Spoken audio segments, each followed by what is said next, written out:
4 விஷயத்துக்காக ஒரு பெண் தேர்ந்தெடுக்கப்படுகிறாள். செல்வத்திற்காக, அழகுக்காக, குடும்பத்துக்காக. இந்த 3க்காகவும் பெண்ணை தேர்ந்தெடுக்கலாமா இஸ்லாம்ல? தேர்ந்தெடுக்கலாம். அது அனுமதிக்கப்பட்டதான். செல்வத்துக்காக ஒரு பெண்ணை திருமணம் செய்யலாம், குடும்பத்துக்காக ஒரு பெண்ணை திருமணம் செய்யலாம், பரம்பரைக்காக, அழகுக்காகவும் ஒரு பெண்ணை திருமணம் செய்யலாம். அல்லாஹ் 4வது சொன்னாங்க நீதீனிஹா, அந்த பெண்ணுடைய மார்க்கத்திற்காகவும் சொல்லிட்டு அல்லாஹ் சொன்னாங்க ஃபத் ஃபர் பிதாத்தி தீன், நான் உங்களுக்கு அறிவுரை செய்யறது தேர்ந்தெடுங்க மார்க்கத்தை. ஏன்னா மார்க்கம் தான் மற்ற எல்லாவற்றையும் அளவெடுக்கும். அழகு போயிடும், குடும்பம் கண்ணியம் எப்போ வேணாலும் போயிடலாம், செல்வம் என்னைக்கு வேணாலும் கூடும், என்னைக்கு வேணாலும் குறையும். பணக்காரனா வர்ற பொண்ணு எப்ப ஏழையாவான்னு தெரியாது. அழகா வர பொண்ணு குழந்தை பெற்றெடுத்துட்டு அழகு குறைய ஆரம்பிச்சிடும்.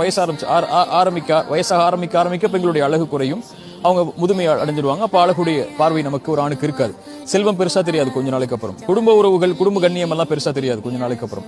இப்போ நிலையாக அந்த பெண்ணோடு இருக்க போது தீன் தான், அதுல இருக்கிறதா குணமும். இப்ப இந்த தீனும் குணமும் இருக்கக்கூடிய பெண்ணை தேர்ந்தெடு, இல்லை என்றால் தரிபத் யதாக், உன் கரம் மண்ணாகும். அல்லாஹ் ஸல்லல்லாஹு அலைஹி வஸல்லம் சொன்னாங்க.